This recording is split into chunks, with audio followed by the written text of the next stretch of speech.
The Catholic ambassador stood before the United Nations Assembly, her crystalline form refracting the chamber's lights into 1,000 dancing colors. She had traveled 3 months through the void to deliver what her species considered the ultimate humiliation. "Humans," she began, her voice translated through quantum resonators into every language on Earth, "your kind has been judged. Your world, your culture, your very existence has been evaluated by the Galactic Council." She paused, letting the weight of her words settle over the gathered representatives. "You have been found unworthy." The assembly hall remained silent. Secretary General Maria Okonkwo sat with her hands folded, her expression neutral. She had been briefed on what was coming, though the intelligence reports seemed too bizarre to be true. The Catholic ambassador continued, "For your rejection of proper hierarchical society, for your chaotic governance, for your irrational attachment to concepts like democracy and individual rights, the Council has decided to burden you with the one thing you seem to value so irrationally." She gestured toward the viewscreen behind her. "Hope." The screen flickered to life, showing massive biotransport ships entering Earth's atmosphere. Each one was larger than a city, and there were dozens of them. "We are depositing upon your world 8,000 infants from 47 different species," the ambassador declared. "These are the unwanted, the genetically inferior, the products of unauthorized reproduction and the offspring of criminals. In civilized galactic society, such defects would be efficiently eliminated, but you humans—" her form seemed to shimmer with what might have been contempt. "You claim to value all life. You speak of potential and nurture over nature. So we gift you these burdens. May they drag your primitive society into the chaos it deserves." With that, the ambassador dematerialized, leaving humanity with the greatest challenge it had faced since the discovery of fire. 6 hours later, the biotransport ships had completed their delivery.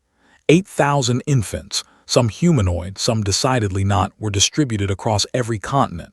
The logistics were staggering. Some of the bobbies breathed methane. Others required temperatures that would freeze water solid. 3 species were photosynthetic and needed constant UV exposure. One baby was the size of a small elephant.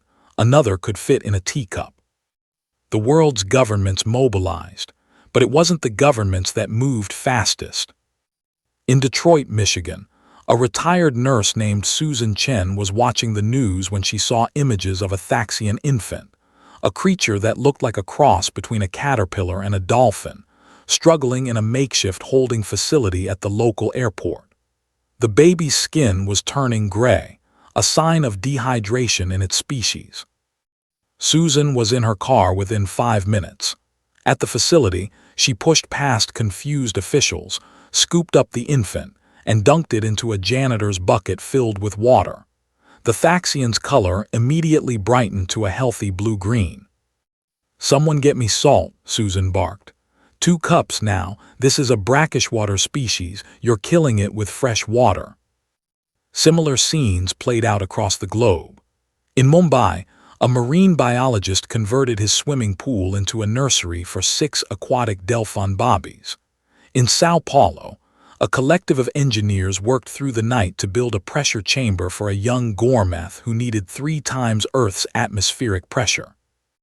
In Tokyo, a grandmother who had raised 7 children of her own took in a crystalline Catholic infant, yes, the same species as the ambassador, and figured out that it fed on certain radio frequencies.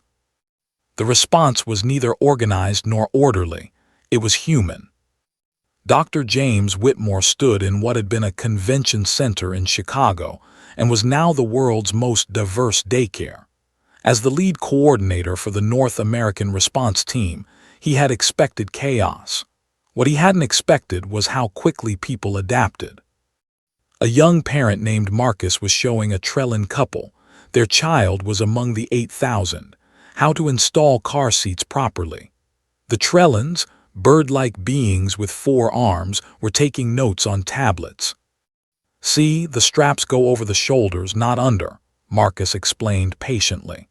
"I know it seems weird because you fly, but human bobbies can't, and we've gotten pretty good at keeping them safe in vehicles.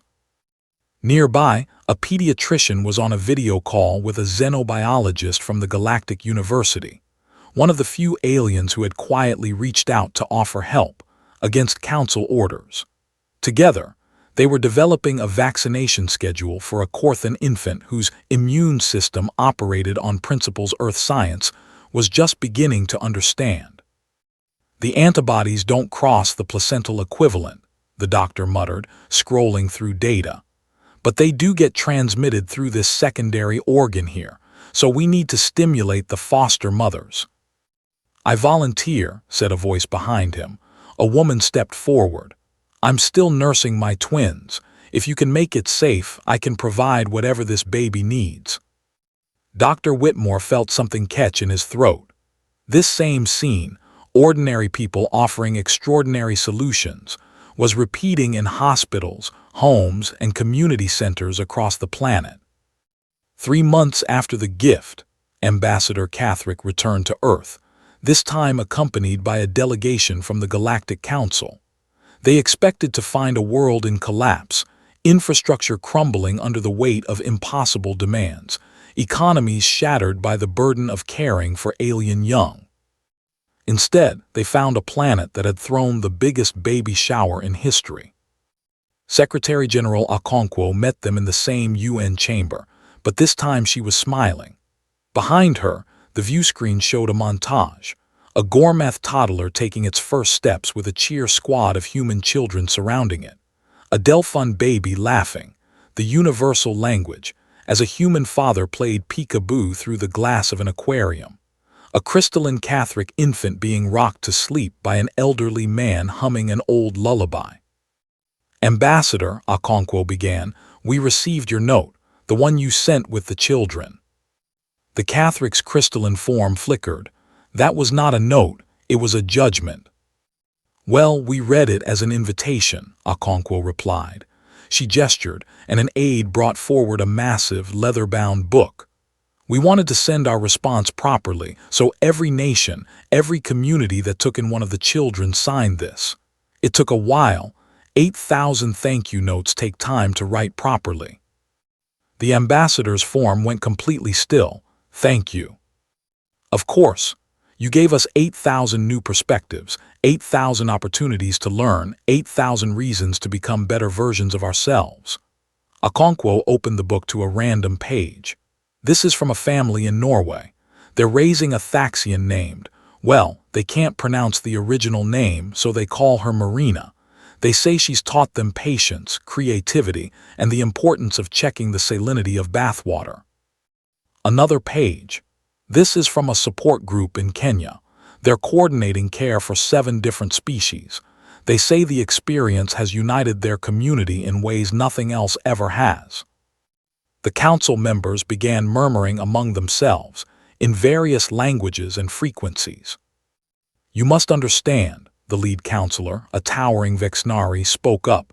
These infants are defective by our standards. Genetic anomalies, cognitive variations, physical limitations. We call that diversity, Dr. Whitmore said, stepping forward. He'd been invited to speak as a representative of the ground-level response. And yeah, it's messy. Yeah, it's hard. We've had to invent new sciences, build new technologies, and completely rethink how we approach childcare. But you know what? We're humans. Messy and hard is what we do best. He pulled up a holographic display. These are developmental charts for all 8,000 children. Every single one is thriving. Some needed special accommodations. We built those. Some needed medical interventions we'd never attempted. We figured them out. Some just needed someone to sing to them at night. Turns out we have plenty of people willing to do that. The ambassador's crystalline form suddenly flickered through a spectrum of colors. Confusion, disbelief, and something that might have been shame. You were supposed to fail, she said quietly. We're human, Okonkwo replied. We don't really do supposed to. We do figure it out as we go and try anyway because what's the alternative? She closed the book of thank you notes and held it out to the ambassador. You tried to burden us with hope, ambassador. You tried to weaponize compassion. You thought that by giving us your unwanted children, you'd prove that caring for those who need care is a weakness. Okonkwo's smile widened. Instead, you gave us 8,000 new reasons to be better. 8,000 new teachers who are showing us perspectives we never imagined. 8,000 new members of the human family, because that's what we do. We don't see your problem. We see children who need homes, and we have plenty of homes with room in them. The Secretary General stepped closer to the ambassador. So yes, we sent thank you cards, because you gave us a gift, even if you didn't mean to. You reminded us of who we are at our best. The Galactic Council retreated to their ships to deliberate. The response from Earth had been so far outside their predictive models that they needed time to process it. Ambassador Catherick stayed behind for a moment, her crystalline form dim. "May I ask a question?" "Of course," Okonkwo replied. "The infant of my species, the one you showed in your presentation, she should have been. She was designated for termination because her frequency attunement is 40% below standard. She will never be able to communicate properly with other Catherick. She is broken." "She's perfect," Okonkwo said firmly. "And she's teaching a linguistics professor in Tokyo new theories about non-verbal communication. They're publishing a paper together. Well, he's publishing. She's providing the data by existing and being herself, which, from what I understand, is exactly what children are supposed to do." The ambassador stood in silence for a long moment. Then, in a voice barely above a whisper, "What have we done?" "You've given us a chance to show the galaxy what humanity means," Okonkwo answered. "Now the question is, are you ready to learn?" 5 years later, the Catherick were the first species to petition for a cultural exchange program with Earth. They wanted to understand how humans had achieved a 100% success rate with the children. Every single one had survived and thrived, something unheard of even for children raised within their own species' optimal conditions. The answer, they learned, was maddeningly simple and impossibly complex. Humans tried. When something didn't work, they tried something else. When they didn't know the answer, they asked for help. When they saw a need, they filled it. 8,000 bobbies had been left on humanity's doorstep as an insult, a burden, a test designed to break them. Instead, humanity had sent thank you cards and got to work throwing the galaxy's most diverse kindergarten. Because that's what humans do. They take the impossible and make it family. And in doing so, they taught the galaxy that perhaps, just perhaps, they had been looking at strength and weakness, worth and worthlessness, through the wrong lens all along. Sometimes the most powerful thing in the universe isn't superior genetics or advanced technology or rigid hierarchies. Sometimes it's just someone willing to stay up all night, figuring out the right salinity for a Thaxian baby's bath water. That, the galaxy was beginning to learn, was the real power of humanity. And it was terrifying and